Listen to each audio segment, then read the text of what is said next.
নবী করিম সাল্লাল্লাহু আলাইহি ওয়াসাল্লাম বলেছেন, সহিহ মুসলিমের হাদিস, একজন বান্দা যখন নামাজে দাঁড়ায়, এই নামাজ হচ্ছে কনভারসেশন, একটা কথোপকথন। কার সাথে? আল্লাহ এবং তার বান্দার মধ্যে। নবীজি বলেছেন, বান্দা যখন নামাজে দাঁড়িয়ে সূরা ফাতিহা শুরু করে আলহামদুলিল্লাহি রাব্বিল আলামিন, আল্লাহ সুবহানাহু ওয়া তাআলা তখন বলে হামিদানি আবদি, আমার বান্দা আমার প্রশংসা করেছে। সুবহানাল্লাহ সুবহানাল্লাহ। তার মানে নামাজের মধ্যে একজন বান্দা আল্লাহর সাথে কথা বলছে, নামাজের মাধ্যমে একজন মানুষ আল্লাহর সাথে কথোপকথন করছে। আল্লাহু আকবার।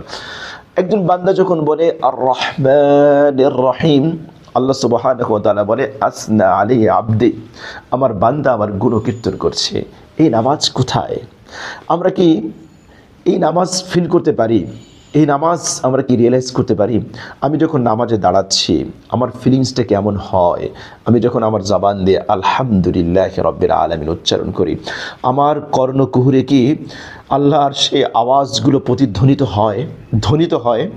আমার কানের ভিতরে কি সেই আওয়াজটা বাজে যে আমার আল্লাহ আরশে আজিম থেকে আমার আল্লাহ আমার এই সূরা ফাতিহার, আমার এই নামাজের মধ্যে কোরআন তিলাওয়াতের জবাব দিচ্ছে? বান্দা আস্তে পড়ুক, জোরে পড়ুক, যেভাবেই পড়ুক না কেন, আল্লাহ সুবহানাহু ওয়া তাআলা সেই আওয়াজ শুনছেন, তার জবাব দিচ্ছেন।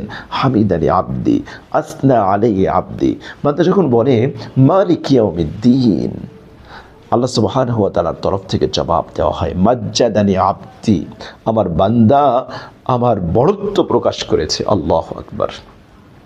এরপরে বান্দা যখন বলে ইয়াকা না'বুদু ওয়া ইয়াকা নাস্তাঈন, এখান থেকে বান্দার সাথে আল্লাহর আরও সম্পর্কটা ডেপথ হয়ে যায়। দেখুন, এতক্ষণ পর্যন্ত আলহামদুলিল্লাহি রাব্বিল আলামিন, আর রহমানির রহিম, মালিক ইয়াউমিদ্দিন, এই শব্দগুলো হচ্ছে গায়েবের, মানে অনুপস্থিত।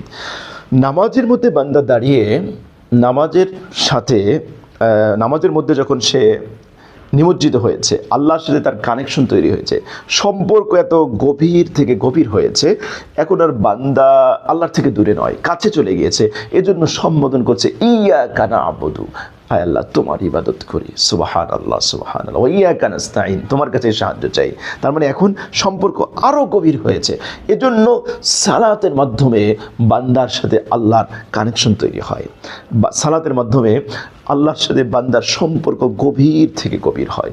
তো বান্দা যখন ইয়াকা না'বুদু ওয়া ইয়াকা নাস্তাঈন বলে, তখন আল্লাহ বলেন হাদা বাইনি ওয়া বাইনা আবদি, যেটা আমার এবং আমার বান্দার মধ্যে, অর্থাৎ আমার বান্দা আমার ইবাদত করবে, আমার কাছে সাহায্য চাইবে, আমি বান্দাকে সাহায্য করব। এরপর শেষ পর্যন্ত বলে, আর আল্লাহ সুবহানাহু ওয়া তাআলার পক্ষ থেকে জবাব দেওয়া হয় হাজা লিআবদি, এটা আমার বান্দার জন্য, এবং আমার বান্দা যা চায় আমি আমার বান্দাকে তাও দিয়ে দেব। সুবহানাল্লাহ সুবহানাল্লাহ সুবহানাল্লাহ। ইহদিনাস সিরাতাল মুস্তাকিম সিরাতাল লাযিনা আন'আমতা আলাইহিম গায়রিল মাগদুবি আলাইহিম ওয়ালাদ-দাল্লিন। কত যে চমৎকার একটা সম্পর্ক রব এবং তার গোলামের সাথে, মালিকের সাথে।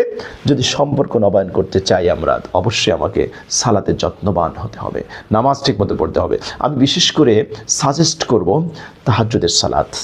সব নামাজের মধ্যেই তো আল্লাহ সুবহানাহু ওয়া তাআলার সাথে সম্পর্ক গভীর হয়, সম্পর্ক নবায়ন হয়, বিশেষ করে তাহাজ্জুদের নামাজ। চারিদিকের পরিবেশ যখন নীরব নিস্তব্ধ, চারপাশে সবাই যখন গভীর ঘুমে আচ্ছন্ন, আপনি যদি ঘুম থেকে জাগ্রত হন, আরামের বিছানাটাকে ত্যাগ করেন, প্রিয়তমার সান্নিধ্যটা ত্যাগ করেন, প্রিয়তমের সংস্পর্শ আপনি ত্যাগ করেন, এরপরে আপনি ওযু করেন, সালাতে দাঁড়ান, রুকু করেন, সিজদা করেন, চতুর্দিকে নীরব নিস্তব্ধতা, সেই সময়ে আপনি আল্লাহকে ডাকছেন আল্লাহু আকবার। তখন আল্লাহর সাথে আপনার সম্পর্কটা কত গভীর হবে, কত গভীর হবে প্রিয় ভাই। একটু চিন্তা করি। ধরুন এক ব্যক্তি তার ফ্যাক্টরিতে গিয়েছে, যাওয়ার পরে দেখলো যে ফ্যাক্টরির কর্মকর্তা তাদের ডিউটি হচ্ছে 8টা থেকে 4টা পর্যন্ত বা 10টা থেকে 4টা পর্যন্ত, সবাই চলে গিয়েছে। মাত্র মুষ্টিমেয় কিছু কর্মচারী তারা একনিষ্ঠভাবে কিছু কাজ করে যাচ্ছে। এই কাজ করাটা তাদের জন্য কোনো বাধ্যবাধকতা ছিল না, কিন্তু মালিক হঠাৎ এসে দেখলো যে তার কিছু কর্মচারী কিছু কাজ রয়েছে, সেই কাজগুলো সে করে যাচ্ছে একেবারে একনিষ্ঠভাবে। বলেন তো এই মালিক কত খুশি হবে?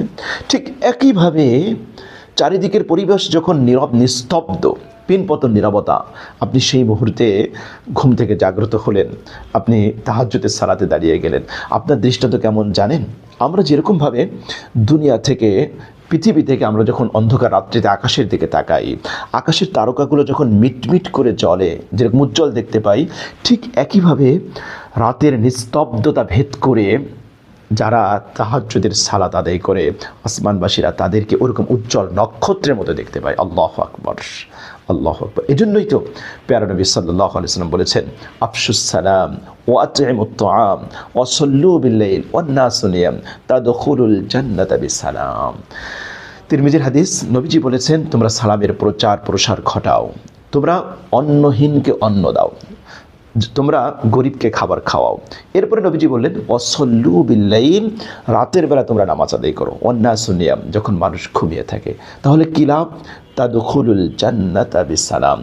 কিয়ামতের দিবসে মানুষ যখন অস্থির থাকবে, মানুষ যখন পেরেশান থাকবে, বেকারার থাকবে, আল্লাহ সুবহানাহু ওয়া তাআলা তখন বলবে, এই ৩ বৈশিষ্ট্যওয়ালা মানুষদেরকে বলবে, তোমরা নিরাপদে নির্বিঘ্নে জান্নাতে চলে যাও। সুবহানাল্লাহি ওয়া বিহামদিহি, সুবহানাল্লাহিল আযীম। আল্লাহ সুবহানাহু ওয়া তাআলা যেন আমাদেরকে এই কাফেলায় শামিল করেন, আমিন।